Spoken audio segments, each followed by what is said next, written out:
আমরা লিকচিমুড়ি বাজার থেকে আইছি। আমরা এই ওয়ার্ডের কাউন্সিলর বাসকুটি দেবমার সাথে তাইনের লোকে দেখা করতে পারছি, সাক্ষাৎ করতে পারছি।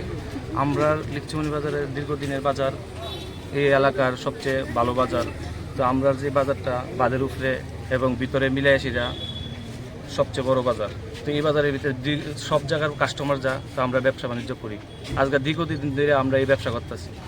অনেক সরকারি তো আইছে, কিন্তু আমরা ব্যবসা আমরা চালাই দিতেছি, ব্যবসার কোনো ক্ষতি দিতেছে না। কিন্তু এখন আমরা ওয়ার্ড অফিসেও আমরা মেয়র সাহেব মানে উঠান থেকে লোক পাঠাইছে, আমরা গড়দর বাইঙ্গা দিব। তাই আমরা এখানে বাসপতির সাথে আইছি। মানে ভাঙার কারণটা কি? এটা কি আপনারা কি বেআইনিভাবে তুলছেন না মানে আমরা যে বাদের উপরে যে গড়দর করে রাখছি, আমরা মূলত সরকারি মানে মিউনিসিপ্যালিটির পারমিশন অনুসারে 450টা ঘর আছে, আর বাকিগুলো তো এমনিতে আমরা ফুটপাথ দেওয়ার করে ওই ব্যবসা করতেছি। হ্যাঁ, কিন্তু আমরা দীর্ঘদিন ধরে ব্যবসা করতেছি, আজকে 25-30 বছর ধরে দেওয়া করতেছি। কিন্তু হঠাৎ করে 2 দিন ধরে মাইকিং করতেছে, আমরা এই জায়গা ছেড়ে দিতাম। কিন্তু আমরা একটা বিকল্প ব্যবস্থা না করে যদি আমরা এরকম করে দিলে আমরা বউবাচ্চা নিয়ে কই যাবো? আমরা তো সংসার আছে, ইয়ে আছে। কতজন ব্যবসায়ী রয়েছেন? ব্যবসায়িক আমরা মোটামুটি মনে করেন 500-600 দোকানদার আছে। সবার দোকান কি পড়ছে? সবার দোকান পড়ছে না, যারা তর্জি ঘর আছে তারা আইছে না। আমরা শুধু ক্ষুদ্র ব্যবসায়িক যারা আছে তারাই আইছি। তো আমরা এই অবস্থা, আমরা কী করে বাঁচব? আমরা আসলে বাবা বাচ্চা ওই যাবো। আমরা যদি কোনো বিকল্প ব্যবস্থা করে দিই তাহলে আমরা একটা ঘর ভেঙে যাই। এরকম কোনো আমরা বাজারে কোনো বিকল্প ব্যবস্থা হয়েছে না। বিভিন্ন বাজারে তো অন্য কিছু ব্যবস্থা হয়েছে, মার্কেট হয়েছে, এই হয়েছে, কিন্তু আমরা বাজারে এরকম কিছু হয়েছে না। তো আমরা কোনো বিকল্প ব্যবস্থা করে তারপরে আমরা ভেঙে দেখ না, তাহলে আমরা উঠতে যাবো।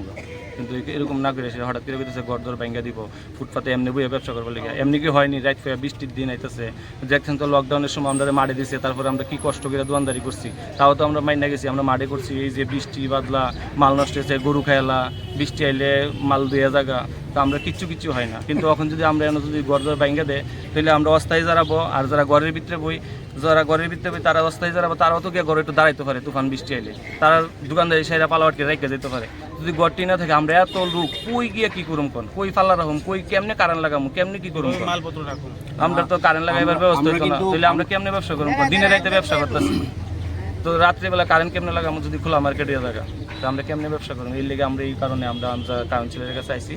আমরা পাড়ার কাউন্সিলর যে বাজারের লবি আছে বাসপতি, তাই যাতে একটা ইয়ে করে, তাই আমরা মেয়র সাহেব আছে, তাই তো আমরা মেয়র সাহেব আমরা তো মনে করেন তাইনের লোকে আমরা জড়িত আছি, তাই যে কোনো সময় যেন খুশি আমরা আসি। কিন্তু আমরাও তো যাতে ব্যবস্থা করি, আমরা গরিব মানুষ বাঁচতে চাই, আমরা একটা বাজার রাস্তা দেয় এটি আমরা কইতাম চাই। তাই কোনো ট্যাক্স গভর্নমেন্ট থেকে নেই না, আগে গভর্নমেন্ট থেকে আপনার এই জমা নিত, আগে গভর্নমেন্ট প্রতি বছরে জমা নিত, তাই জমা আমরা দিয়ে দিতাম। কিন্তু এখন গভর্নমেন্ট থেকে কোনো জমা নিতেছে না, তাই আমরা দিতে হয় না। এমনি সাফাই সব দিই আমরা গভর্নমেন্ট। কিন্তু করোনার পর থেকে যে করোনার আগে থেকে গভর্নমেন্ট লিস্ট দিতেছে না, মানে টেয়া তুলবে লেগে তাই তুলে না, আমরাও দিতে পারি। গভর্নমেন্ট লিস্ট দেয় না, তাই লেগে টেয়া তুলে না। আগে আমরা চাই আমরা যাতে করতে না পারি, আমরা একটা ব্যবস্থা করি তারপরে যাতে ভাঙে।